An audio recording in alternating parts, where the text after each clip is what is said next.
You are listening to Contesting Wrestling, the podcast where we talk about the things that fans love and that normal people are baffled by when it comes to the world's most prominent form of simulated combat. My name is Evan Burke. I'm a writer. I am on a journey to have two of my oldest and closest friends help me understand what it is that people love so much about wrestling, why people will devote dozens of hours a week to devouring wrestling content. And today, for the third time ever, we have a special guest to aid them in their quest to help me figure shit out. I am Professor Dr. Ben Abelson. Professor Doctor. Prof Doc. Both of those things. I do the professoring at Mercy College in the field of philosophy, and I am a longtime lover of professional wrestling as well. My name is Doc Diamondfire. I've been in professional wrestling over a decade. I do a little bit of everything. I do commentary, I do ring announcing, I do wrestling, I do podcasts like this. And I'm very happy to be here, and I'm always happy to try and explain to Evan why we love what we love. And our special guest here is Tom Specialty Frazier, owner and co-promoter of Imperial World Wrestling. Welcome, Tom. Thank you guys for having me. I look forward to giving another insight to Evan and helping you guys on this journey. So your technical role, you are a booker. I'm the co-owner. I'm the booker. I am the whole effing show, in the words of Rob Van Dam. There you go. And you have a show coming up November 30th? November 30th at Martin Luther School in Maspeth, Queens. IWW Cheat Code. It is the second installment, episode 2, because we do run episodic. We had our first show back in June in front of an incredible audience. It was an extremely successful show, and we're looking to keep that momentum rolling in November. Nice, All man. right, That's excellent, awesome. I truly cannot imagine the amount of work that's got to go into running a wrestling promotion. It has completely consumed my life. I'm actually, he introduced me as Tom Specialty Frazier. Specialty was my hip-hop rap name. I'm a former artist, and I had to completely abandon that just because this takes up like all of my time, and that's not like a sad thing because this is also a passion of mine. I have no qualms about it, no regrets. This is, I'm fine with this taking up all my time. I love this. I love what I do. The stuff you learn as a musician, especially both just on the spiritual and artistic side and also on like the business and hustling side of things, is applicable to a whole lot of stuff. Oh, absolutely. I take a lot of what I learned trying to brand myself as an artist to now trying to brand my promotion. It's definitely applicable in this walk of life as well. You learn that you have to do everything yourself. Even if you have a team of people also working very hard, if everybody presumes they have to do everything themselves, stuff gets done. Yep. Mm-hmm. And if not, shout out to my team too. Shout out to Monty Labels, my partner. Shout out to my staff. Shout out to Monty Labels network staff.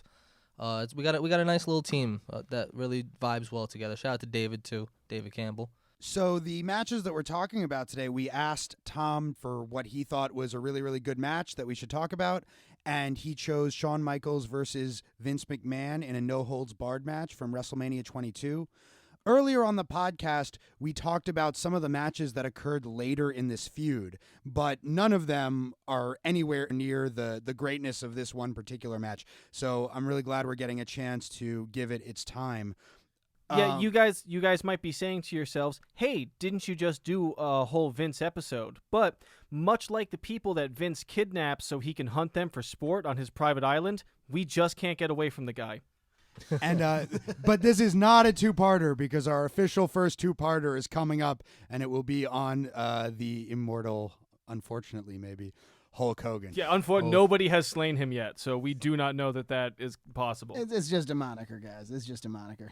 Keep me away from that episode, please. It was because they couldn't call him the Incredible Hulk because they already got sued about that. Yep. And actually, Marvel Entertainment for years and years still owned the Hulk Hogan name. But anyway, this isn't the Hulk Hogan episode, so. He's very invasive. There's a reason he became such a big star. But on to Vince. I saw him be real invasive in that video they leaked, huh? I did not watch the video that they leaked.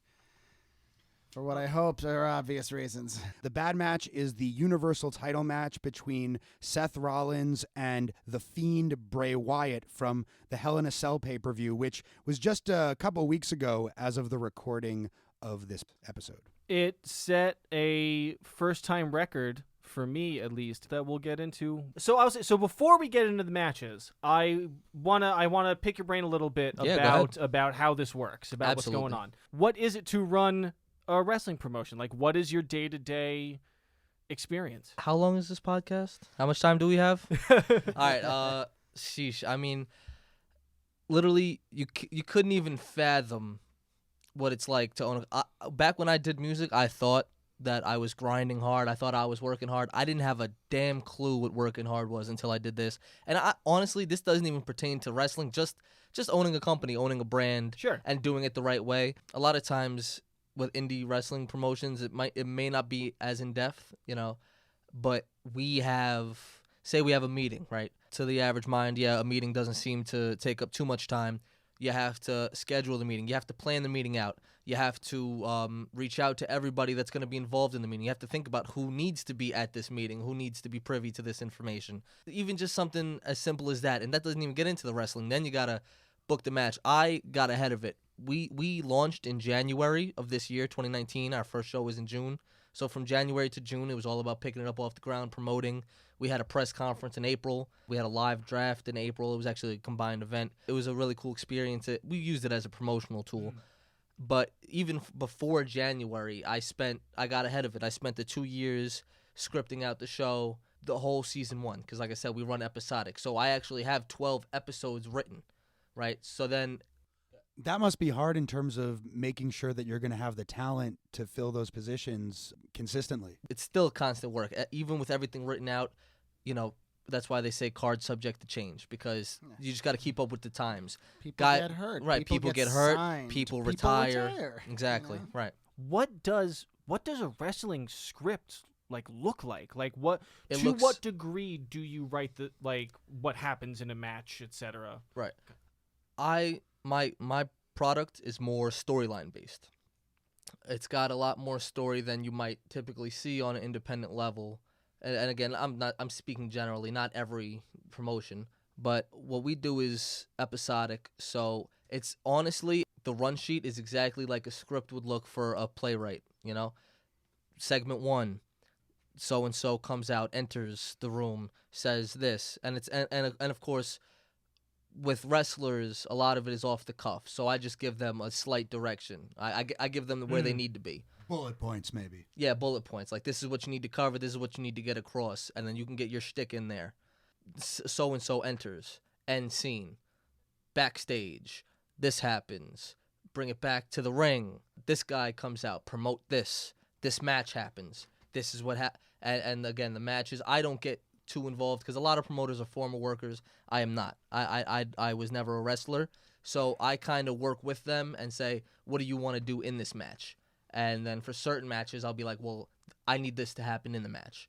But for the most part, the wrestlers will call that themselves, but usually there's at least 1 or 2 things in that match that need to happen. So then it goes, segment, backstage, back to the ring, match. This guy comes out first. This guy comes out second. Hit this guy's music because he's going to win. Like that. So it's usually the script comes out to a couple pages long for a show.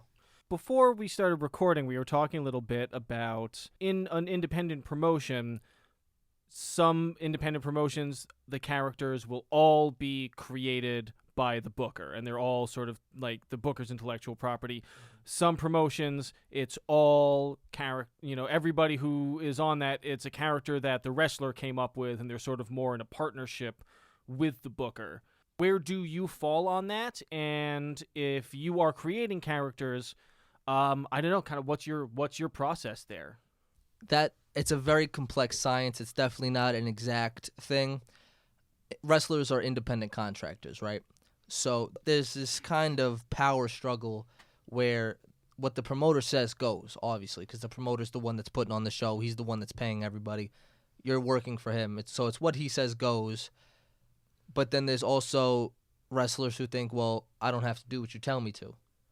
cue the glass break. Yeah. Because or the Rage Against the Machine riff. yeah, right. Well, that was the name of the soundtrack that Stone Cold came out to. It was like, I won't do what you tell me to do. That little wrestling I knew tidbit. that. Yeah. That was the name. That was yeah. what Jim Johnston. That was what he named that composition. Anyway, Yeah, it's ridiculous when wrestlers don't want to do what the booker says on an ego level. It's one thing if you're asked to do something like really objectionable. well, right. That's But, honestly a lot of times what I'm seeing. It's not even ego. It's just a matter of like, well, I don't usually do that. Like, I'd like to do what I usually do, and so it just. You have to be level-headed, and you have to be able to work with guys, because at the end of the day, you just want the best product.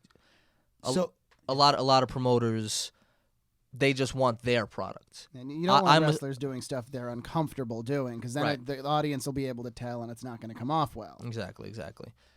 I was interested in something you said about the meetings, about who's going to know what. You want to get kind of genuine reactions from people, right? So you kind of want them to know only as much as they need to in order to do their job. But I find that really interesting about the wrestling business is that it's always opaque to some degree unless you're the guy on top who's the only person who knows everything. And so what's that like, having that kind of burden of knowledge maybe sometimes? It's hard, especially even maybe not for show one, because I do try to keep everybody in the know of what's happening for the show we're building up to, so that way everybody knows to act accordingly.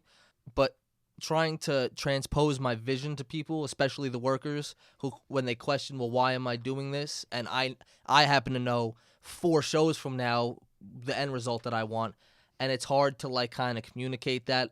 Like my biggest thing is I try to ask them, be patient, like just trust my vision, trust that I know where we all need to be, and trust me when I say this is what you need to do, and it's hard because then people will second guess you.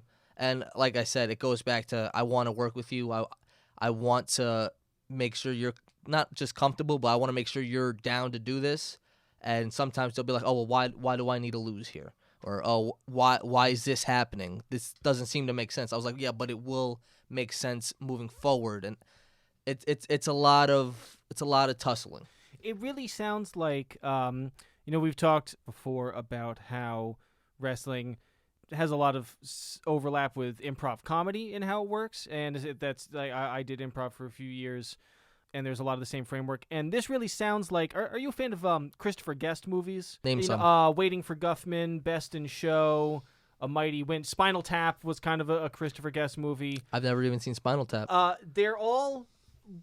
So he makes, and there's other people who do, like Curb Your Enthusiasm also works like this, something where the story is structured and there's, one person who's directing it, but it's improvised. It's completely, everybody in it is playing character, and they all have a lot more freedom, but I would imagine that makes it it's a lot more complicated when you are in a relationship with the people working with you where there is a sort of creative push and pull. Yeah. But it seems like if there was a real dictatorial booker in wrestling, that you wouldn't get as good of a show out of that. Well, right. I could do that easily. I could say, well, no, this is what's going to happen, and either you can do it or you can get the hell out of here. But I don't want to do that. Yeah. Because like you said, I want people to be happy to work for me. But there is also a line, because sometimes you have to put your foot down. You have to draw the line. Every major promotion, that's where I want to be in, a few years' time. I'm young, and I have room to grow, and I want to do that. Every major promotion, there is the boundary where it's like, all right, well, I'm just an independent contractor, and I'm going to go and I'm going to do what I'm asked to do because I want to work here, as opposed to other promotions where they do what they think is best because the promotion needs them. I want them to think they need to work for me, which they don't yet, but I do want to get to that level where I'm a major promotion. Where what you say has a little more clout. Yeah, right. Yes, that's a good word, yeah. So I would imagine that, that there are basically 2 ways to do this. You either come up through the wrestling business as a wrestler, as a ref, as somebody like that, and then you start your own company, or you come at it as a fan. I guess there really is no other way to say it. I was a fan, and then I became a promoter. There really was no in between that I could say. I did study promoters. I did shadow other promoters. So it's not like I just went from being a mark and then saying, all right, well, cool, I'll just start my own wrestling promotion because it just seems to be that easy. A lot of people do that. Yeah, if they just right. have the money to, and wrestlers love that because they get paid Yeah, from those guys. right. Yeah, that's But another thing. Those promotions almost never go anywhere because it's not from somebody who's actually studied the business or knows what they're doing or has a plan like you seem to. So that's cool, you know. Thank you. I definitely struggled to have legitimacy when I first started. Luckily, there were a few key guys who I knew in the business who were able to vouch for me. Shout out to Jake Gomez, the King of Chaos, Logan Black. He was actually the man who got me into the business. Shout out to the strategist, Just Neff. These were guys that I knew before my first show, who I was able to use as like a credibility source who could say if I wanted to reach out to somebody and they were like, who the hell is this guy?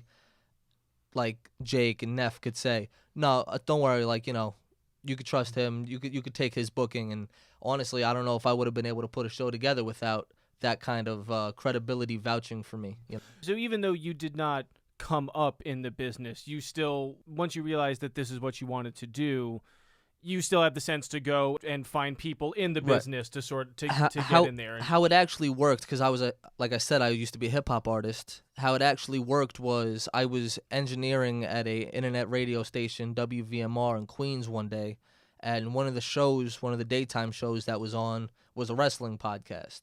And so he actually brought in a wrestler, Logan Black, and so that's how I met him, and we ended up exchanging info, and we ended up talking and becoming friends. So much to the point that, because I told him, like, you know, I want to be a promoter. So he was like, all right, no doubt. I could show you who you need to get in touch with, who you need to, like, work with, a.k.a. Shadow, you know, to learn the business. And he did, and he introduced me to a couple people, and he ended up becoming a good friend of mine. Awesome. Yeah. I'm a little shocked to learn that there are other wrestling podcasts. I feel like Ben and Doc have not been very forthcoming with me about that. Only a few couple thousand. We've shielded you from them because most of them do not cover exactly the same things that we do. Yeah. As I like to say, and this is a little derisive, but, you know, 3 guys complaining that Raw sucked every week. I mean, that's been done. That's being done. You know, Google and that, it'll you'll always see a be lot. done. It'll always be done. Whether or not Raw is any good, it's not. And we're did- trying to do something else. We did tell you about Bruce Pritchard and how you should do everything you can to antagonize him because starting a Twitter war would get us lots of listeners. Yeah, and then I saw on our Twitter, you know, our little heads up thing that it gives notifications there. That's what they're called. That Bruce Pritchard has been promoted into some sort of capacity. Yes, he's the executive producer of WWE SmackDown. He's actually a very good creative mind. He's been in the business for decades, and he has a podcast where he can be as inflammatory as he wants, so I think we can too. He just took over for Eric Bischoff, who we've mentioned on the podcast before, who I think has finally revealed to the world that he is a complete charlatan and only lucked into his spot in wrestling, but anyway. Did he lose a charlatan match where you have to declare yourself a charlatan if you lose? If you get pinned? No, that's when you lose a match in Charlotte, North Carolina, and yeah. All right, so we are definitely we are going to do a more long form interview about this with you at some point in the future, most definitely. Absolutely. Because this is a fascinating thing to me. Honestly, I find it so far. I mean, I guess this makes sense because I'm like a pretentious white guy, but so far I find indie wrestling so much more interesting than WWE. But that also just is more interesting. The main reason we've shown you so much really mainstream wrestling so far is that it's a base. We're just getting started, and then we're gonna get to the more avant-garde stuff. We're gonna get to the more independent stuff as time goes on. Not today. When we were talking about before the show, you mentioned one of the matches for an upcoming show that you guys were talking about, and you were complaining about how long it was. And that's why I asked, are you more into the theatrics or into the wrestling itself? Because I was curious if you didn't like how long one of those matches went, how you would react to like an Okada versus Omega match, where the wrestling is primo, but it just goes on forever. Or like Flair Steamboat doing an hour draw or something like that. I mean, I feel like it would be like anything where even, you know, like if my favorite band puts out a double album, like that's a lot to sit through, even if it's the greatest thing in the world. Even if that's your favorite band. It's a lot. I get you. Yeah, and I mean, even if you're watching the greatest wrestling in the world, like Wrestle Kingdom is exhausting.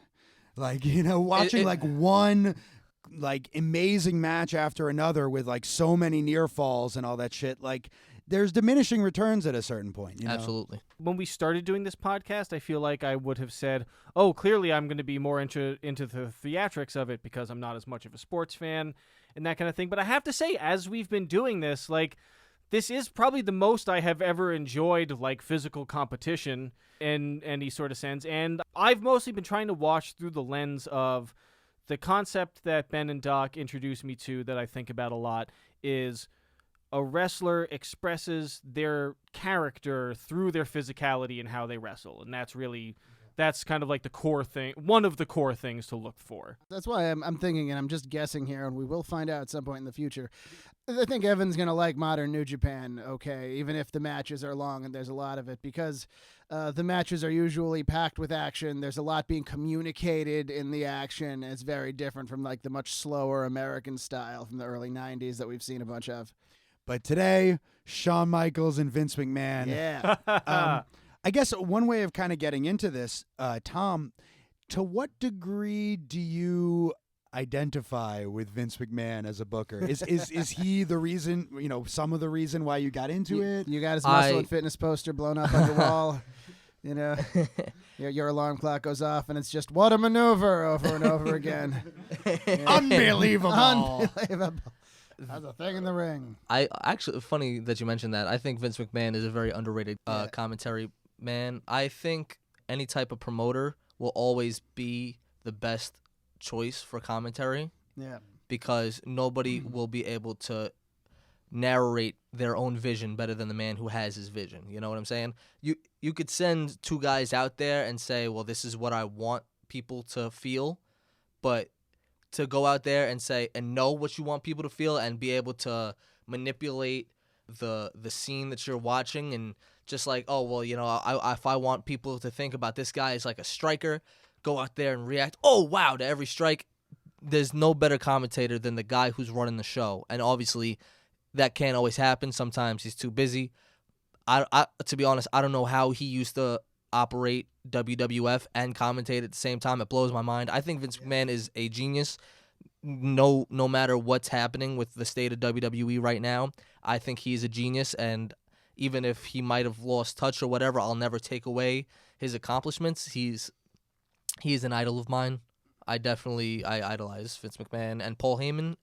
Vince was great, especially commentating on Superstars or whatever, where he's building the characters, where he's telling you the kinds of things you were just saying, what to look for, what this guy is all about. And then he'd have JR do the pay-per-views, and then he could kind of just react to what's happening. And that combo was pretty cool. Have you ever seen Mankind's debut? That's where it's most apparent. You mean like, on Superstars? I'm pretty sure I saw it when it aired.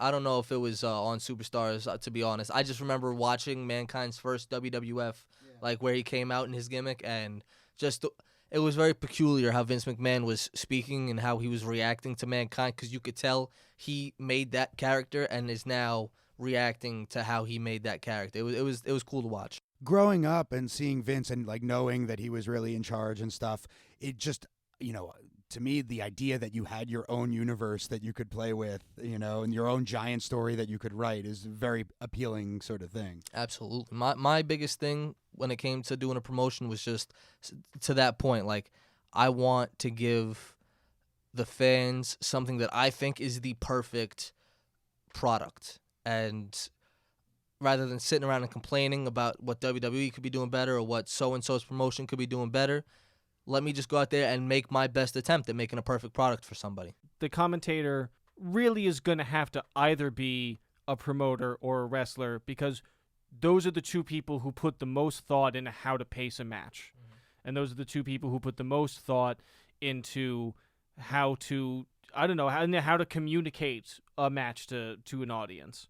That makes sense. I never really thought of that before, because I guess one of the things I still have trouble with this with the matches. I just block the commentary out. Like, I barely notice that the commentary is happening. This is a general point that I think over time when you watch wrestling, we call it watch wrestling, but I feel like I listen to it as much as I watch it. Not just the commentary, but the crowd.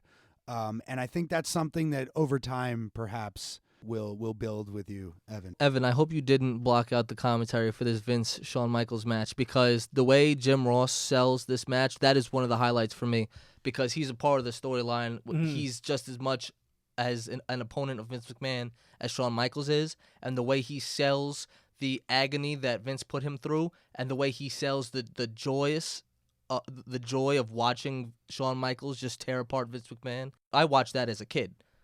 2006, I still believed wrestling was not kayfabe. I grew up watching that match, and I thought, wow, this is incredible. This man's getting all of his comeuppance right now. This is great. Like, JR had been forced to join an exclusive club, the Vince McMahon Kiss My Ass Club, some month or so previous to this match. So he actually mentions on commentary that he's returning for this match in particular. Because he was kayfabe fired. My takeaway so far in this episode is I really need to start making more of an effort to pay attention to the commentary. Because I guess also just for that match, at least. I feel like a lot of the matches we've watched, when I do pay attention to the commentary, it's just fucking inane bullshit. I don't know, like matches that we watched that like involved any women and Jerry Lawler was commenting or stuff like that. Yeah, where you're going to want to block that out. Yeah. Immediately. Right. And anything past like 2008 or whatever, whenever Michael Cole took over as lead announcer, is just unlistenable. I did for the premium episode we're going to record later. We did a match from this year that I did notice the commentary was significantly worse. Even though I still wasn't really absorbing it, it just felt worse. The reasoning behind that is when they made the switch to PG, not when they made the switch to become a publicly owned company, but when they made the switch to PG and their sponsor, and it literally became whatever the sponsors say goes, whatever's going to make us the most money. That's when it became, all right, Michael Cole, I'm going to pipe myself into your headpiece, and you're just going to say whatever the hell I tell you to say, and you're going to stay away from whatever I tell you to stay away from because of, the societal standards that WWE was held to after a certain year. So it became less about telling a story, less about entertaining, and all about what can we say that won't get us in trouble with anyone at all. While still not leaving so much as a second where somebody isn't blabbering over everything that's happening. Exactly. And also like plug in the fucking Twitter and like whatever's trending, and like I think social media really hurt commentary as well. So man, this match, this was okay. Oh man, Before I'm excited. even I'm the excited match. to even talk about it. Before even the match, the promos beforehand. Yeah. Vince's promo is one of my favorite promos of all time, when the whole McMahon family kneels down and prays to God, and Vince is like, God, I don't like you and you don't like me. That shit is just fucking brilliant. As much as like Vince gets into all of the, God baiting, and I hear the commentator at one point refer to him as literally Satan or something, Vince does look like a guy who like maybe isn't regularly sacrificing people, but has definitely went through a period where he was like, well, I'm going to try drinking human blood and see if it affects my gains. Because if I make more gains on the blood, I'm going to try. And then maybe after a few months, he was like, all right, it's not making a big difference. You can stop bringing me blood. But speaking of his gains, Steph mentions his 24-inch pythons in the promo. That's great. Oh, Vince is jacked to the gills. He's in his mid-50s. He has larger muscles than he's ever had at any point in his life. Or he's even 60 at this point. This was his cover of Muscle and Fitness. I'm 16 on the cover of Muscle and Fitness. And I don't know that he was on steroids, but I'd be very surprised if he wasn't. He could be on steroids, or he could be an action figure brought to life. One other thing going on in the background here is Vince mentions in the promo that he screwed Brett. He finally admits that he did it, and that's actually that's to get Shawn over as a face, because that's the most animosity you could ever get at one time with those two men involved, is bring up the whole Bret Hart incident. Evan, I don't know if you're familiar with the Bret Hart incident. We covered that We part? have an upcoming episode about the screw job. Yeah. So that was actually smart. Shawn Michaels gained more heat over that incident than any one man could gain in one action. So that was smart to turn the tables and have Vince play up on that, to take all the what's the word? The heat off of Shawn. Yeah, to take all the heat off of Shawn, yeah. But that's also the year that Brett finally mended ties with the WWE and was inducted into the Hall of Fame. So, like the night before WrestleMania. Yeah, I was going to say WrestleMania 22. That was his. One thing that excited me about watching this is that I have learned so far from every match we've seen with these guys that these two sell better than pretty much anybody. And so I just knew that it was going to be, very entertaining on a theatrical level because they both just like bounce around and have anguished faces so well and like do all of that. I was not expecting to see an act of incest as explicit as anything on Game of Thrones. And it was pretty it was an experience. This match told a story better than I think any match has ever told a story. And I don't mean telling a story in the ring of like one guy overcoming a bigger opponent. I mean, this told a story. Shawn Michaels, in the year of 2006, his whole big thing was he found God. He was a deviant in the late 90s. You may say a degenerate. A degenerate, perhaps. yeah. Of the X variety. This is a shoot. He was a piece of shit person backstage. Everybody said so. People did not like him. He was a bad person. Yeah, everyone says so. Yeah. That's true. And so he comes back to the WWE after he found God. This wasn't a part of the story. He really just, turned over a new leaf, became a more mature person because he was probably 35 maybe in 2006. No, maybe like 30. I know he was 30 in 96. So wow, he was 40. Wow, Holy he was shit. much older than That's you crazy think, that yeah. he was Well, performing remember, at his this level. career started in the mid-'80s. Yeah, wow. So yeah, he performing at this level at that age was crazy, but he real life found God and they played into that. And I think the best part of that match is you could see he entered that dark side and Jim Ross actually he taps into that in commentary. He says Shawn Michaels has reverted back to a place I thought I would never see him go again. And that was just good storytelling. And he does the suck-its on top of the ladder and everything. But into the match, like the match, like it starts out, like many matches, a little bit of the back and forth. Although later it's mostly Shawn. They fight. Vince is a big, strong guy. You don't overcome Vince immediately. But as soon as Shawn did start overcoming Vince, a pack of cheerleaders ran into the ring and just started beating the hell out of him. I'm gonna just real quick, with the Spirit Squad. This is a little splitting hairs. Yeah. But so to me, they read as much more of a dance crew or break squad. Yeah. That's like I think that is what they are doing with their physicality. I understand that because of like the inherent kind of homophobic nature of WWE wrestling, they are called cheerleaders because that's more effeminate and they're therefore more villainous. Well, on I Raw, assume they that would- is the thinking there. On Raw, they would line up and do cheers. Yeah. Oh, okay. Like No, the they were- tallest yeah. one would lead them in like rah cheers for stuff. Because they are doing breakdancing moves Yeah. when they appear in this moment. So I was like, oh, that's a break squad, and then they were referring to them as a cheer squad. A couple of things about the Spirit Squad. Number one, apparently the gimmick was originally meant for CM Punk and Mickie James. Yeah, that wouldn't have worked. And then something that really I don't think came across to like the Monday Night Raw audience was they started the Spirit Squad in OVW in the developmental territory at the time. There was a great story that was told over the weeks of TV, which Paul Heyman was in charge of at the time, where all the top heels start falling from grace, start losing, and then kind of get abducted into this Spirit Squad cheerleader cult, which I thought made them way more interesting than what we saw on TV. And also, that would make so much more sense that Vince had like a cult of buff young dudes following Yeah. him Oh, around, well- like beating up his enemies. That went over well once already when Vince McMahon had a cult. It was called the Corporate Ministry of Darkness. Oh yeah. What? And, He's Oh, you oh my Vince's- God. Dude, I With the really don't know Undertaker anything about and, wrestling. like- That is the whole point of this podcast. Vince's corporation. He had his corporation crew stable, and the Undertaker had the Ministry of Darkness, and then they merged. Yeah. Okay, all right. Yeah. As much Me as all along, Austin. Right. as much as I would Classic. like to move away from the WWE, I don't know. I keep learning about shit. Then I'm like, well, I guess we got to go over that. It's a deep hole. As much as I shit on the Attitude Era, there were some moments that were fucking brilliant. Well, the best of the Attitude Era was crazy great, and the worst of it was the worst. That's what happens when you like open your creativity up to wide swings for the fences. Sometimes you knock it out of the park. So Evan mentioned this act of incest, which was, I believe, Shane joining the Kiss My Ass Club. Is that what you were referring to? Yes. The look on Vince's face is just obscene and fantastic. Oh, it truly is. So, okay.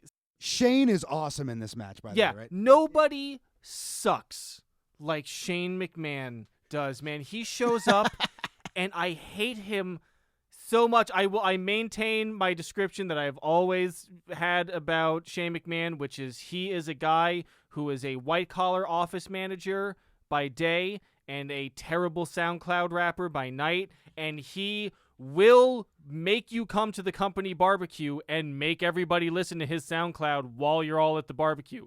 That is who Shane McMahon is as a person, and boy, does that come out in his character. Oh, after 9 or 10 high-end martinis, he'll grab the mic and start freestyling, and you'll tell him it's great because he's your boss. Because he fired Jerry last year when Jerry didn't fucking rock out to it. Yeah. My favorite part is when he's handcuffed to the rope and just like totally ineffectually trying to kick Shawn Michaels. So at one point, Shawn handcuffs him to the middle rope, and Shane can't do anything. And Shawn keeps going to go like fuck with Vince doing stuff, and then coming back and just smacking Shane around like, "Shut up, Shane! Yeah. Shut the fuck up!" Oh, it was great. It was great. They back to the Kiss My Ass Club. A couple weeks prior, in the build up to WrestleMania and the build up to that match, Vince, in an attempt to just ruin Shawn Michaels, gave him a piss test and saying that, he's on whether it was steroids or whatever. And Shawn Michaels, he pisses in the cup, and right before they test it, he throws it in Vince or Shane's face, or I think both of them, throws his piss in their face. So he gets the upper hand that week. So the next week, they drug him. So they drug him, and then they rub his drugged face into Vince McMahon's ass. Yeah. It was a different time. Yeah. Well, I mean, that's heat I'm not right surprised. there, There's Yeah. zero surprise in my voice that is a storyline. And then, you know what I'm thinking? I'm calling back to after the WrestleMania match when Triple H gets involved. Right, and once the DX reunion They happens. think they drug him, but then he actually spits out the water and fakes being drugged. So he comes back to life, and he takes Shane's face, and Shane's face goes up his dad's keister a lot. I felt a number of things in this. One was, just it's a weird world that you live in when you watch a guy getting his face rubbed into his own father's ass, and you think, that guy's at work right now. Yeah, that guy's getting paid the big bucks. And if you have listened to this podcast, you're going to find this next statement unbelievably hypocritical on my part, but Vince is too obsessed with butts. Too much butts. Because I feel like whenever Vince is like, oh, we need to have something funny. I know, we'll have something with butts in it. Yeah. And that's it, because that's as far as it goes. And then I'm trying to imagine him sitting around the table pitching and then Shane, your face goes on my ass, and Shane McMahon's just like, God fucking damn it, Dad. Again. And then at WrestleMania in front of 50,000 people. And then a couple weeks after WrestleMania, after DX reunites, and it's DX versus the Spirit Squad and Big Show, or somebody in Big Show, and Vince McMahon's head goes up Big Show's ass. Oh, we watched that one, yes, actually. Nice. Yes, I have seen that. It's just no, you're right. His bloody head goes up Big Show's ass. Yeah. No, you're right. His go-to is butt stuff. I want to talk about Shawn Michaels a little bit in this match. First of all, like back to when the Spirit Squad was beating him up, they give him their finishing move, which is the 5 of them surround him and just throw him in the air. And it's always been like, it's spectacular looking, but like Shawn comes down right on his hip, and like there's no way for him to take his own bump and like actually protect himself when 5 guys just chuck you in the air as hard as they can. There's a couple things he does in this match that I am amazed Shawn Michaels got through his career without any like truly major injuries. Well, he left for years because his back was all fucked up. Oh, but this was after he had come back, like 4 years later. Because, fast forward to the end of this match, I have some technical questions. When he pulls out the bigger ladder. Yeah, all right. The look on Shane's face when he sees that is pretty priceless. Yeah. Oh, yeah, that's great. Because, he sets up, so he's got Vince all beat up, and Vince is on a table, and he goes and he gets a ladder, and he sets up the ladder, and he goes all the way to the top of the ladder, and he's about to jump off, and he's like, oh, hold on. And he goes to get something else, and I was like, what could this possibly be? And when it was a bigger ladder, I was kind of like, that's clearly the only choice. But then he puts Vince in the trash can and puts him on the table, and then jumps off of what appears to be a 30-foot ladder onto, and I just would challenge anybody, regardless of your opinion of wrestling, to not be impressed by that. Because that is some impressive shit. Vince couldn't tell when Shawn was going to hit him. He's just laying there like, well, this is going to happen at some indeterminate. Because if somebody's going to jump on you, you tense your abs, you get up Right, a of little course, bit. yeah. So he can't do any of that. He's just in this metal trash can waiting for impact and table crumble. So it's got to be that the trash can plays an important role in absorbing that shock, right? Because it can't. You can't just jump on a guy from that high up. Oh yeah, You yeah, can. you can. You Yeah, you absolutely can. can. Oh yeah. Is there a The special way that you table got to do that? actually helps The break the right, fall the a table little bit. breaks the fall. Well, okay. I mean, like you think of like an elbow drop. You don't necessarily want to hit somebody with the point of your elbow in one of the places that'll really hurt them. There's a lot more like flat part of your bicep or your tricep or like into your armpit or whatever. If you watch a lot of high angle elbow drops, you'll see where the impacts really happen. But no, mostly it's just, well, it's WrestleMania. Here's where the impact will count. So you do it, you deal with it later. And Vince, this comes back to like Vince is always willing to injure himself as much as he would ask any of the guys to, and he proves it year after year in these ridiculous hardcore matches that he would have at WrestleMania. They always said that. They said Vince would never ask anybody to do anything that he wouldn't do himself. Yeah. And that's another reason why I respected him a lot. When there's a little dance that Shawn does when he's hitting Shane with the kendo stick. That's Shane's dance. Oh, that's Shane. He's mocking him. That is yeah. an official thing. Okay. Yeah. I think you've mentioned that dance before, Evan. It's the one he comes out and does on the stage. Yeah, you know? yeah. Okay, Yeah. the one that I think that he unironically thinks is cool. Yes. And that's, Yeah. Oh, okay. Yes, that makes more sense. It was unironically cool when The Rock's father used to do it in the 70s. I will say every time I have seen Shane McMahon in a thing, I mean, I guess I've only seen 2 matches. I've seen this one and I saw him and Vince. And both times he's really entertaining. He's really good at what he does. Maybe not a spectacular technical wrestler or anything, but like Whether or not what Shane does is any good at any given point, you can tell that Shane is throwing himself entirely at it, and he Yeah. wants it to be as good as it possibly can. His match on the last several WrestleManias has been one of the better ones. Yeah. Like his match with Miz was, I thought, like number good. 2 or 3 this year. Every year we groan about it when they announce it, and then it comes Yeah. on and it's like, oh, that's This good. is good, yeah. His match with AJ, I thought It was great. awesome. I thought that was the Absolutely. second best match on that card, and his match against Taker, which was all right, but he had the spot, the crazy spot that I didn't even think that they would pull that off in this day and age. That was, even with all the things he had done in the past, the fact that in the year of, 2017, the fact that he took that plunge was incredible. Off the top of the Hell in a Cell. The big Hell in a Cell, which are higher up than the ones that used to be. Yeah, the ones we've seen in this Fiend match we're going to talk about, and also the McMahons versus DX, that is the newer, bigger Hell in a Cell, which now I realize has been around much longer than the original one by now.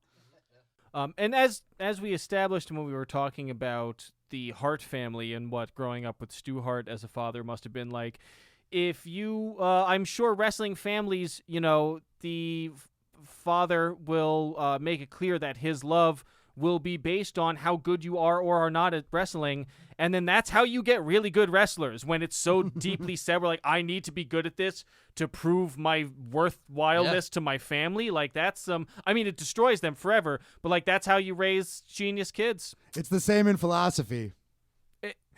Aw. No, it's not. It's not. No. Well, you've Let's all succeeded take- so far, I think, Ben. Well, Let's all Evan- take a moment for the Prof Doc's childhood.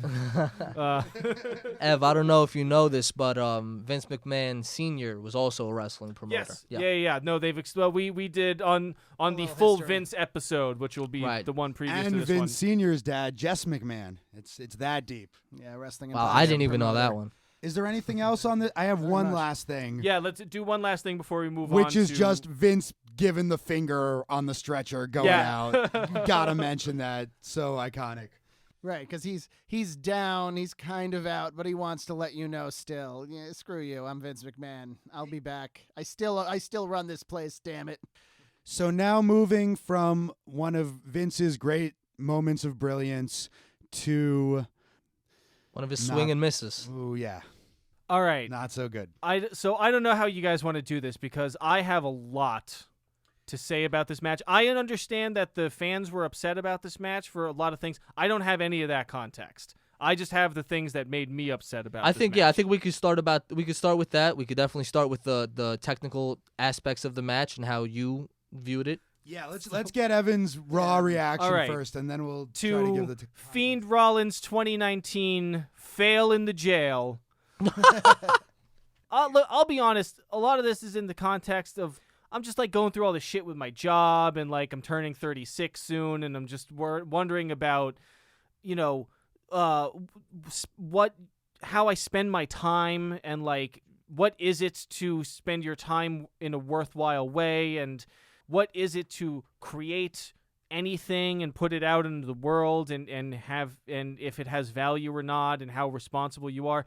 And then like I just got fucking upset watching this match because all right, first off, I got my hopes up big time at the beginning because I love this fucking demented Mr. Rogers wrestler character that the Fiend is. Seems great. And then surprise, he's actually two characters. He has one really interesting character that he does promos as, and then another fucking boring, stupid, outdated character who's like, oh, and then I'll just be like a Slipknot guy in 2019. That's acceptable. That's a thing that's relevant and people care about. And I'll come out, casually stroll to the match, and then he does the like, it's like the Jason Voorhees, Michael Myers sort of like, I don't really emote and I move really slowly and I seem like I'm invincible and blah, which was like done by fucking 1995. And I was so bored during this match. It was red. It was all like just the whole, like they put on the lights in a way where the whole match was red. It was unpleasant to listen to. I don't know who this Seth Rollins guy is. He just seems like, what if Jake Gyllenhaal was a wrestler? That's as much as I got out of it. The whole fucking match was boring. By the end, when he's putting stuff on him and hitting him with it, I was like, that seemed dumb. I just like, I mean, here are my notes. Like, I hate this. It's unpleasant to look at. He just strolls. Oh yeah, I've noticed a few markers of matches that, like, if I see this at the beginning of the match, I'm like, oh, this is going to be a bad match. And there's two things. One is casual strolling. Lots of casual strolling that the guy thinks is threatening striding, but no, it's casual strolling. And the second is there's a specific lockup that guys will do at the beginning that to me says they're like, oh, we didn't fucking talk about this at all beforehand, so we really need to touch base at the beginning of this. That's called a collar and elbow tie-up. Oh, I believe that's what he's referring to. It is the beginning of a match. Of a match. It's the standard beginning that everybody learns. It's a very standard thing. In this match, I'm pretty sure they meticulously planned out every single moment of this match. Well, I don't think there was much improvised here. Well, you really can't tell because all right, so like, am I nuts? Like, is this guy is he considered a good wrestler? Rollins? Seth Rollins, yeah. Either of them. Well, let's start off with Rollins. I personally think Rollins is the least interesting champion the WWE has ever had. I've never liked him since I first saw him as Tyler Black. Doc and I think we saw him in Jersey All-Pro. Yeah, and when we saw him at Ring of Honor shows, he was always proof to me that you could do a lot of really, really good, crisp moves, and I can still not care. He really seems like you're just like having missionary position sex with some vanilla ice cream. Like, I don't even get what he. Well, you know what it is, because he is what WWE considers like, and they actually call him the Beast Slayer. They call him the Monster Slayer. Whatever monster he's going against, and whatever trope that guy has. If it's the Beast, Brock Lesnar, he's the Beast Slayer. If it's the Monster, Braun Strowman, he's the Monster Slayer. And they literally didn't even hide it. Like, that's what they look at for their top guy. Like they call it the white meat baby face. It's just like the guy all the kids are gonna root for, and they do, because WWE not gonna offend anybody. Right. WWE, they cornered the market on kids, right? Because they're just trying to make the most money as possible. They've cornered the market on kids, so they just want to push whatever white meat baby face, no matter how boring it is to the rest of society. If the kids look at this guy like he's a hero, they did it for a decade with John Cena. I don't know if you're too familiar with John Cena. Cena's somebody who, even if you didn't know anything about wrestling, like there's no way to.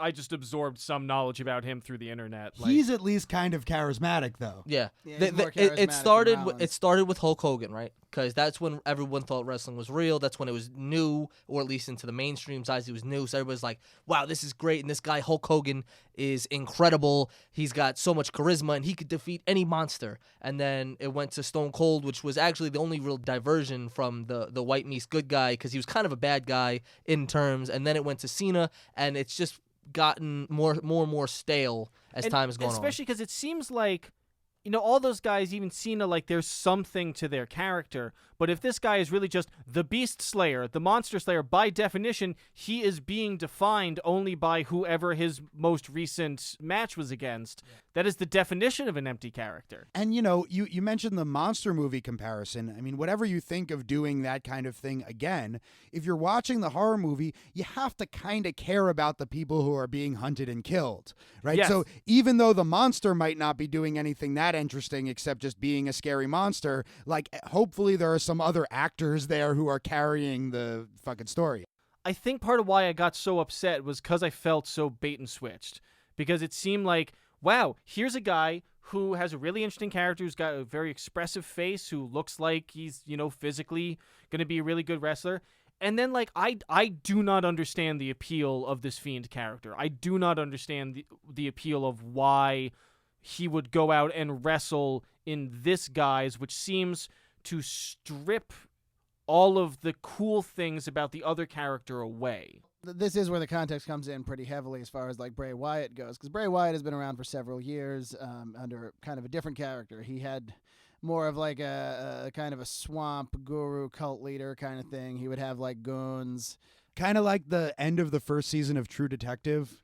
The backwater people there. Oh, that's cool. Yeah. And it was cool. And they did that for It was several cool in years. NXT, and then as soon as it got to the main roster... Well, it went up It was and still down. cool, It honestly. went up and down for a few years in the main roster because they would always just take their swings with it. And sometimes it would be great, and sometimes it wouldn't. But at some point, it was just completely played out, and they took him off TV for... 7-8 months? Yeah, like for a while. Complete reboot. And then they started doing vignettes with Bray Wyatt near the Firefly Funhouse, as you put it, the Mr. Rogers character. And he comes in, big smile, hey kids. He has puppets. And he kind of Creepy puppets. Creepy puppets. And yeah. each puppet is a callback to his character before they made this change. Each character is like there's one that's a pig. One of his earliest characters was Husky Harris, and so the Huskus the pig. And like all the shitty things that they gave him to do are now his puppets. And by the way, he is a third-generation wrestler. Yeah. As well, yes. And except one of the other puppets is the evil Vince mask with the devil horns. That was which is pretty hilarious. awesome. When this he is shows all- up, he has to feed the puppet dollars to make it go away. This is all A+. This is all Right, A+. it's incredible material. stuff. Everyone Yeah. loved it's by far the most interesting thing on Raw for months and months. I haven't been watching Raw every week. I'd read the report and shit. I'd go make sure to hunt down the Firefly Funhouse on YouTube every week. So the point of it eventually became he's reformed. He has managed to not be this psycho anymore. But there's still, what really happened is that he took all of the evil parts of Bray Wyatt and all of the violent parts and completely compartmentalized them into the Fiend. So on the vignettes and on screen, he'd be the smiling, hey kids, we're all going to have a good time in the Firefly Fun. He would be with a big smile on his face, wave at the camera and say, see you in hell. And then he would show up. But before that, he'd change his demeanor all of a sudden and say, it's like, I can be your friend. All you have to do is let me in. Most of his appearances so far have been very brief. It was like there, and usually it's not against active roster members. They would have a legend come out, a guy who was an older dude. They'd do whatever segment they were gonna do, and then like the lights would go out, and not all at once, as previous lights out things in sections, and the screeching music would start to play, and then the Fiend would be in the ring, poorly lit. Put the guy who he's attacking in the mandible claw, which was Mankind's old finisher, where you put your two of your fingers in somebody's mouth and dig under their tongue, destroy them, the lights go back out again, and they're gone. And they did it well. What they did with the lighting is they had a spotlight that would just flash across the ring, and so you'd only see him for a split second, and then flash back, and you'd only see him again for a split second. It was incredible stuff. This all sounds great. This all sounds like a great idea. Even the Fiend monster that you said you didn't like originally was done well. Yeah. And from all reports, almost all the creative for the Firefly Funhouse came from Bray Wyatt himself. Not from Vince. So I think it's a matter of once Vince gets his hands on it because he has to book the wrestling show, things kind of go downhill. Then when hold on. Then when they finally have him, because eventually he has to have an actual match. And the first match they actually have him have is against very popular babyface Finn Balor, who is usually booked very strong. And then they have the match, and it's the same thing like you said. He saunters to the ring and all of that, and they ring the bell. And over the course of like 3 minutes, Balor is confused, destroyed, and loses. And if this match had gone 3 minutes, probably would have been great. But instead, it was 15 minutes of Seth Rollins beating him up for some reason to no satisfying conclusion. If Seth Rollins, by the way, the Slayer, had acted very confident, like, no, I can take this demon, then that probably would have been cool too. But he wasn't. He was just scared of him, and yeah. But still beating him. But somehow. still beating him somehow. And But then they didn't even really announce the finish, so nobody actually really knew what they were supposed to take from it. Not really. And then he pops up and attacks Rollins anyway, as though he's the best. So everyone really loses. Right, Yeah, exactly. 100%. Everyone loses. It's an instance of what WWE does a lot, where they show you the kind of shiny thing that you really want, and then they take it away from you. And in the past, like, I've sort of defended that kind of booking because, like, you want to build to, like, the really satisfying resolution, you know, where it's if you give everyone everything immediately, it's not that interesting. You got to kind of work for it.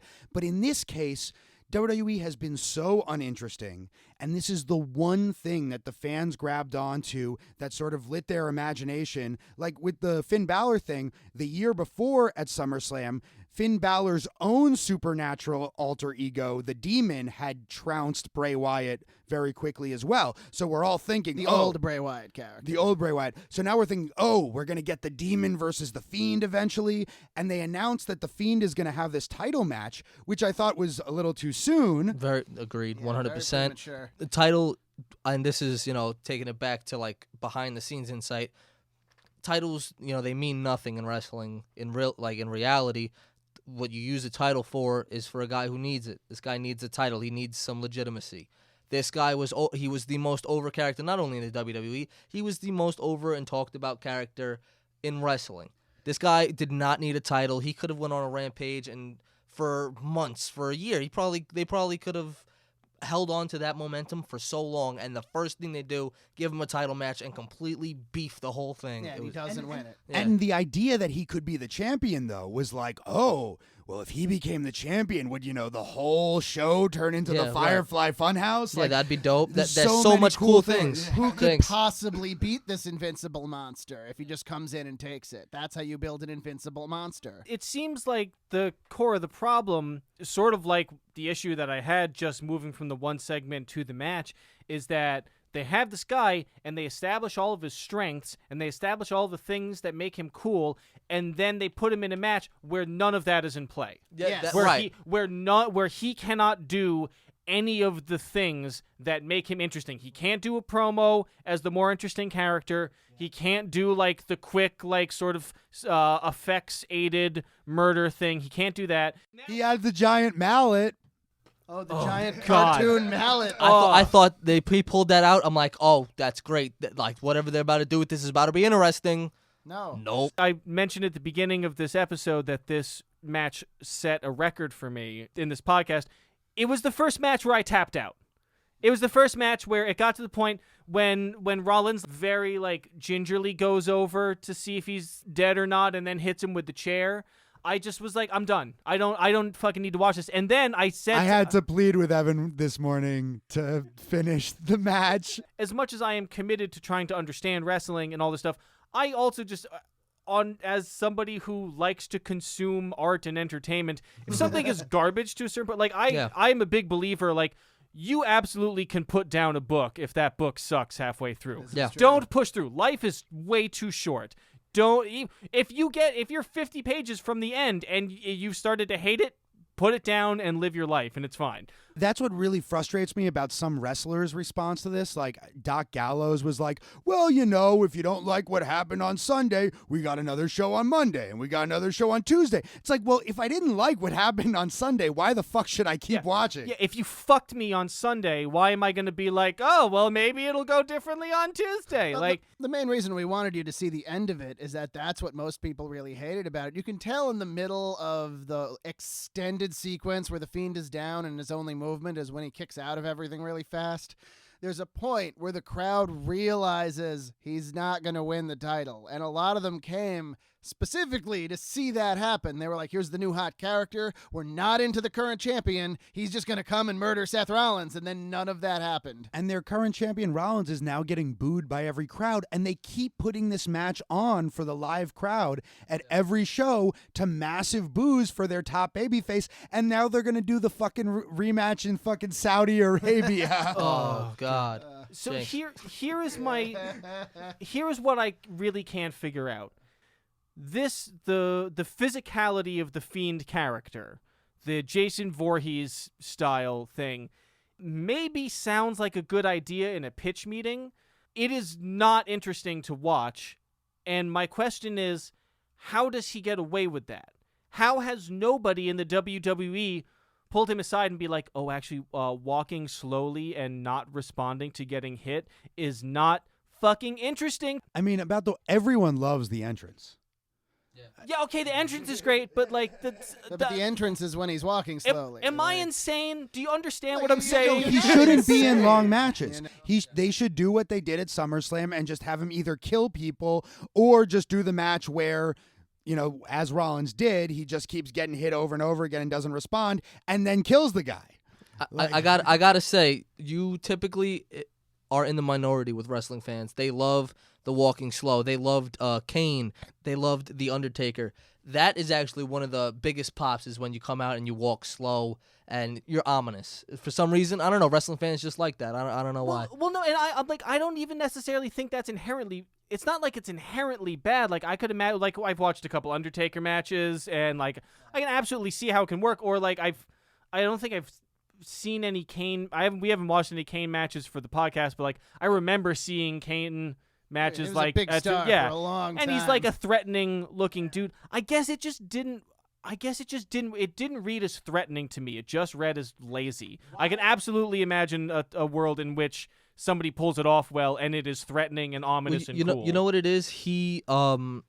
They built to this Fiend character using the Mr. Rogers and how interesting that was, and they basically kept calling back to like, his Mr. Rogers character kept saying, "Oh, but listen, there's this guy out there. He's the Fiend, and I don't know what's gonna happen when he shows up, but he's gonna be, you don't want to get on his bad side." It was done. I'll say it was done well, and I think the whole character was great. Just the match, then the way they booked the match was just garbage, and everybody lost. And a pet peeve of mine is when wrestling fans say, and this goes back to wrestlers, not much with the characters, but they'll say, "Oh, well, Brock Lesnar hit Goldberg with 3 of his finishers, the F5.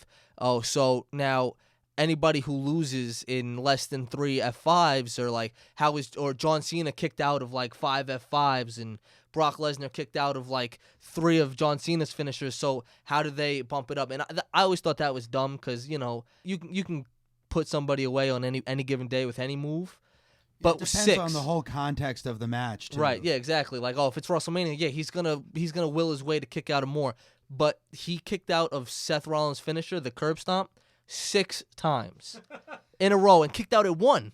At 1, he just kept doing it over and over again. That goes past suspension of belief. He kicked out at 1 and then didn't move. And then did to like capitalize on it. It made both of them look terrible. Yeah, goes past suspension of belief. How are you supposed to have any credibility on your top guy when this guy just kicked out of 6 of his finishers? Now, how is Bray Wyatt gonna have any kind of normal wrestling match with anybody ever again? He just kicked out of your champion's finishers 6 times in a row.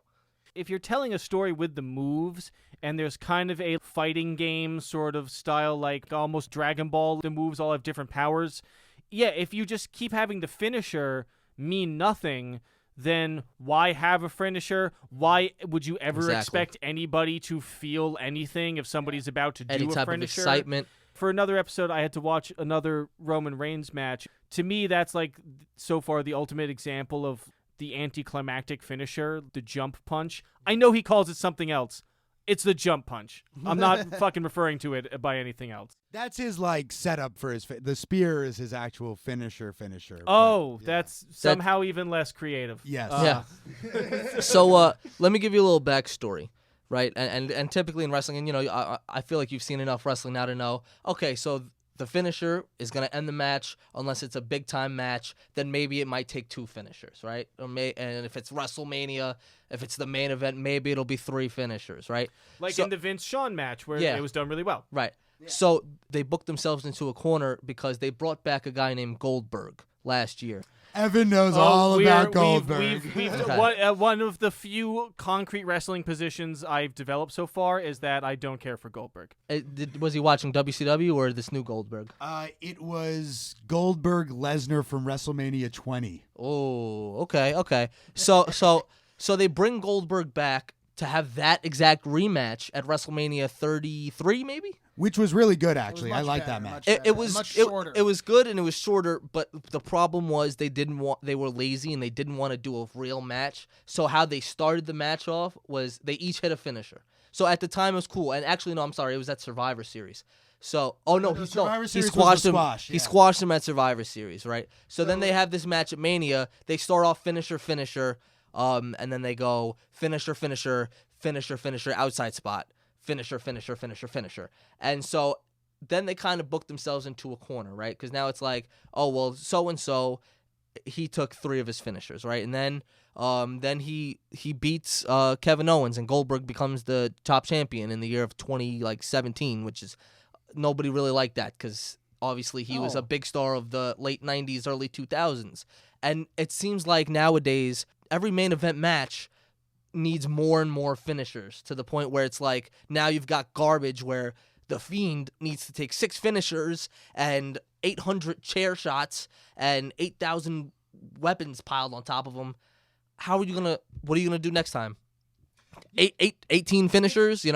They've booked themselves into a corner with that, and it really hurts the product. It really seemed like the cheapest possible way to artificially escalate a match, right? Like matches, like it escalates and it escalates and it escalates until you hit the climax and somebody gets pinned for 3 and the crowd goes nuts, and that's how it should work.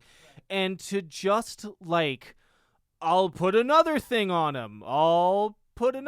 When he brings out the hammer and the ref's like, "Whoa, calm down." I was like, if you hit somebody with a fucking toolbox, like a full toolbox, that's not much less damaging than a hammer. Well, there's history with the hammer. That is Triple H's weapon of choice, the sledgehammer. It has put down many people, so it has this kind of spiritual power. It's like Thor's hammer. They were upset because it was used previously by a good wrestler in good matches, and they were like, that has no place here. Yeah.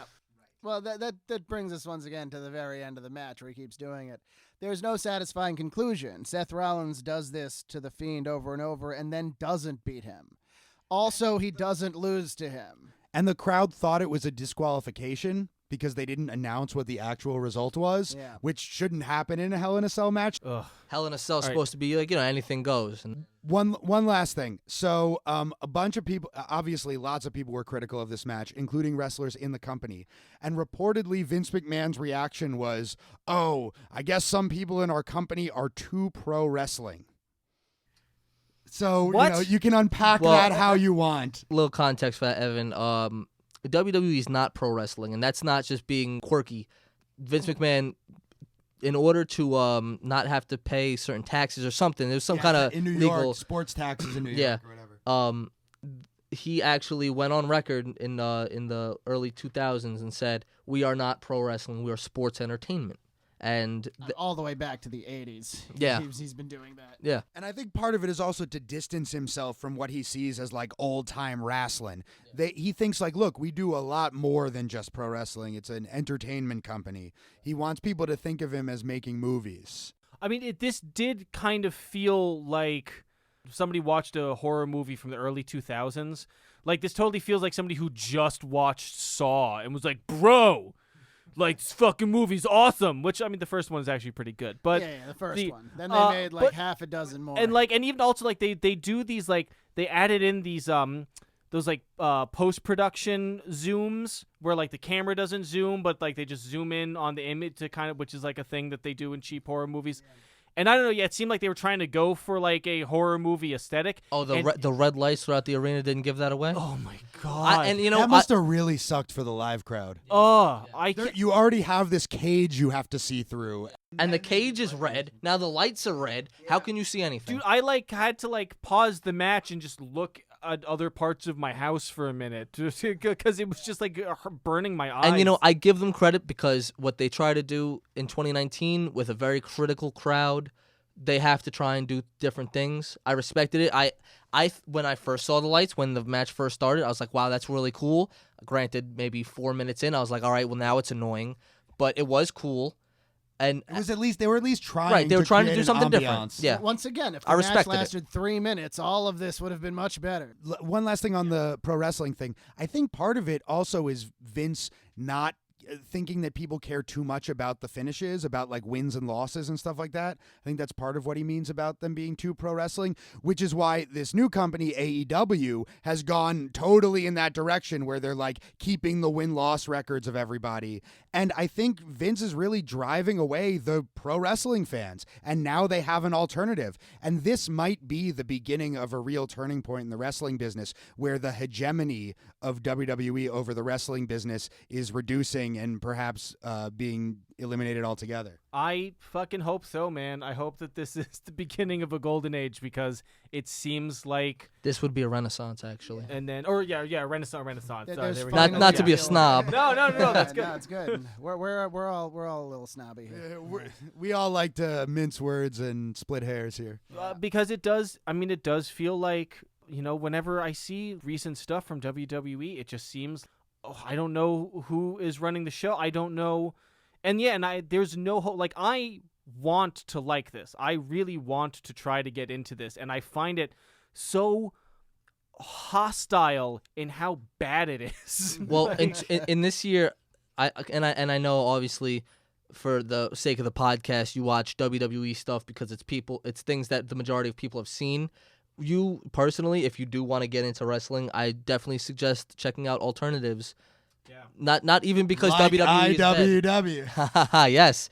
Definitely have episode 1 coming out. So it's not just the live show aspect. We do episodic content. Anyway, because even if it's not just because WWE's bad. Even if WWE was good right now, I would tell you check out alternatives. Sure. AEW just started, so it's a good time to hop on. Just last night they had their 3rd episode. NWA from So good.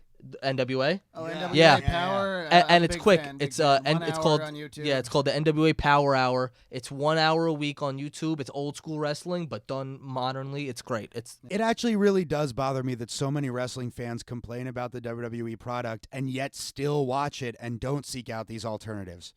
Because they're there. They've been there for a while and they're now. apparent. Easier to get to now than ever. I don't understand why a TV deal. I get why, but I don't understand why a TV deal is the basis of this company is going to be successful. It's a lot easier to go Because on of the money that YouTube. comes with it. Yeah, I guess so. But yeah, it's a lot easier to go on YouTube and check out content on YouTube than it is to have to schedule yourself to sit down and watch TV for an hour in the year 2019 when we binge. It's binge culture. I mean, I imagine that bumping into a promotion that their ultimate goal is trying to get a TV deal is like when you meet a musician who their ultimate goal now is to get a record deal, and it's it's not the fucking 70s anymore, dude. There's so many other things that you can do. I will say for WWE, they still have NXT. So they still kind of have the pro wrestling fans, whether we NXT like is it or still not. pretty good, yeah. Yeah. And you know what it is too, and then a lot of people are saying, "Oh, well, we're watching NXT on Wednesday nights now," and that's not good. NXT's weekly show was always just all right. It was just to build towards their incredible pay-per-views, and I feel like because a lot of people they don't understand, they think it's just going to be a spectacular every week. It's not, because you have to build towards the spectacular. NXT is a TV show. This is a much longer conversation. It's, Yeah. it's an excellent serial, and that means that every episode isn't necessarily a big pop, but they do build much more properly to their big Oh shows. yeah, of course, right. And Tom, you featured the incredibly kick-ass band and our mutual friends Monsters on the Horizon on an IWW show, right? Yes, they had the first official theme of Breakthrough. So Imperious by Suhaiti Call. That is the IWW brand's theme song. Breakthrough, the official theme song, was The Wolves by Monsters on the Horizon. They came out, they did a full live rendition of it to kick off the show. It was great. People loved it. They have the official theme of Cheat Code as well, Moth. So hopefully they'll be there in attendance. But the promo that you're hearing for IWW with the voiceover, that is the aforementioned song, Moth by Monsters on the Horizon. We love them. And they also have the official theme of IWW superstar Danny Limelight, the Fang, Fang's Out. Fang's Out, yeah, that's a good one. You will become an instantly cooler person by listening to this band. Trust Absolutely. me. No, they're great, and IWW loves them, and we want to thank them again for the official theme of IWW Cheat Code. So yeah, Tom, man, plug all your pluggables to plug. For sure. All right, so listen, Imperial World Wrestling. It's the place to be to check out for indie wrestling in the New York City location.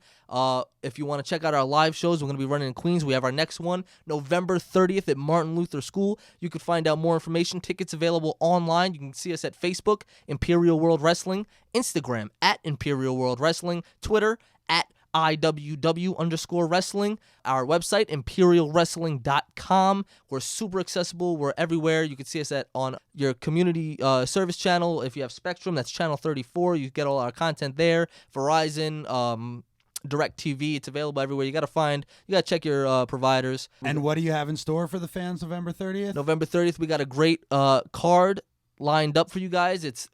We got the Apostles of Chaos that's led by Logan Black. It's going to be Chris Benet and Jason Sinclair taking on the Spirit of Detroit, coming all the way from, you guessed it, Detroit. We have Jay George, the Thunderheart Jay George, taking on Ray Fury, coming in all the way from Louisiana in front of his hometown crowd. We have the Imperial Invitational contract signing. That's when Danny Limelight, Isaiah Wolf, Aaron Bradley, and Killian McMurphy, all who advanced and won their qualifying matches back in June, they're going to be signing the contract for the first ever Imperial Invitational match. That's going to crown the first Atlantic champion. We have the Make a Statement Challenge, where Brother Greatness will be taking on MV Young for the Statement Championship, sponsored by Statement Games. We have Danny Limelight, who's going to be main eventing the show against an opponent to be announced, and that's going to be our card for November 30th. I'll be there in attendance. Ben's going to be there. Yeah. I hope the rest of the crew is going to be there. Evan, I hope you're there. Doc, I hope you're there. Depends on family stuff, Thanksgiving. But if I'm not at that one, I am definitely at the next one, because I really want to go see some live independent wrestling, and I want to support people doing independent shit. And if you are listening to this, you absolutely should do that too. Support the indies. If you don't like the WWE especially, support the indies. And if you see us at the show, don't hesitate to come up and tell us why we're idiots or why you love us. Also, I forgot to mention, shout out to Felicia Rose, the Phoenix Advocate. Felicia Rose, the Phoenix Advocate. The IWW's got the Phoenix division. That's our women's division. We have Ultraviolet taking on Damaris in a rematch from Show 1. And we have Kennedy Copeland versus legit Layla Hirsch. That's going to be a knockdown match. Ooh, Layla Hirsch. Yep, I expect that match to steal the show. Fucking, I don't know who any of those people are, but I'm excited about learning. I'm excited about learning who they are. Ultraviolet, too. Gotta give it a shout Ultraviolet's great. I will say the local women's divisions in New York are much like they are on the national level, stealing the show in a lot of places. There's a lot of good talent. Just being in locker rooms, and I don't mean to, if you feel personally offended by this, I'm not talking about you. It's you thinking about it and realizing I'm right. I think the women around here are taking it a little more seriously. You know, I hear the guys trying to talk about in locker rooms all the great moves they want to do, and I hear the women talking about how good of a match they want to put on. All right, this has been Contesting Wrestling. You should follow us on Twitter at ContestingW. You should listen to us on all fucking platforms. Not all, but, most of them. Listen to us on all of them, one after another. Yeah, this episode over and over and over again on YouTube. I will be testing you. There will be an exam at the end of the year or something. Yeah. You should, if you enjoy this, you should go to our Patreon at patreon.com/contestingwrestling. We put out one bonus episode per week. My name is Evan Burke. You can follow me on Twitter at Evan Burke, etc. That's Evan Burke, ETC. Check out my writing at evanburke.biz. I am Dr. Professor Dr. Ben I'm at Scribe Ben on Instagram and Twitter. And my name is Doc Diamondfire. You can find me on Twitter at Dr. Diamondfire. That's at Dr. Diamondfire. You can hear me doing commentary and ring announcing at several leagues around the area. You can find me at Extremely Serious Wrestling doing my thing. If you are interested in booking me for any of those positions, including wrestler, at me on Twitter, send me a message, and like Evan said, follow us and back us on Patreon. And I'm Tom Specialty Frazier. You could follow Imperial World Wrestling on Instagram at Imperial World Wrestling, and buy your tickets online. Come out November 30th if you're in the New York City area. It's going to be a great show. All right. Thank you very much. June 29, 2019. The birth of Just Another Wrestling Promotion. New York City, Queens. Home to some, a stop along the way to many others. But the landscape would surely change after this fateful night. A former hip-hop artist and a former professional wrestler form an alliance. And after months of preparation, after years of dedication, IWW opened their doors. And what followed, you'd have to see to believe. All these angels with the wings glued on, master tripping doors of salvation. As desperate as I am to it, when you ain't coming, all disappear.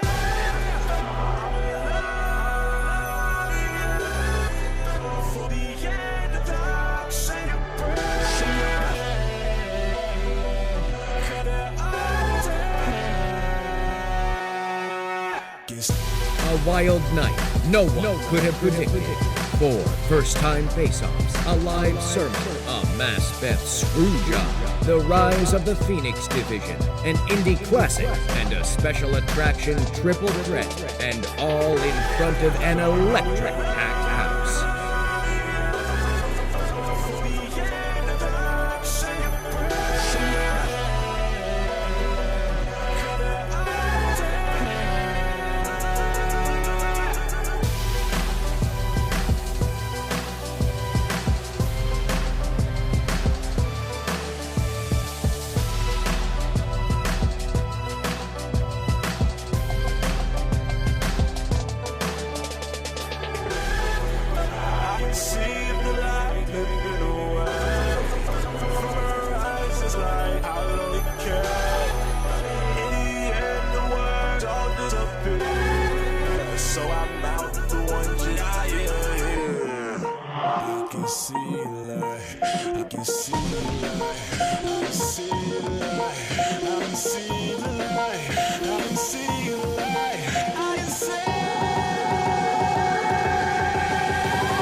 A relentless competitor who controlled the chaos. The shooter who held a superior strategy. An American gangster who survived extinction. And the radioactive hometown kid who flourished under the limelight. Come face to face for the first time. The Imperial Invitational contract signing to crown the first ever Atlantic champion.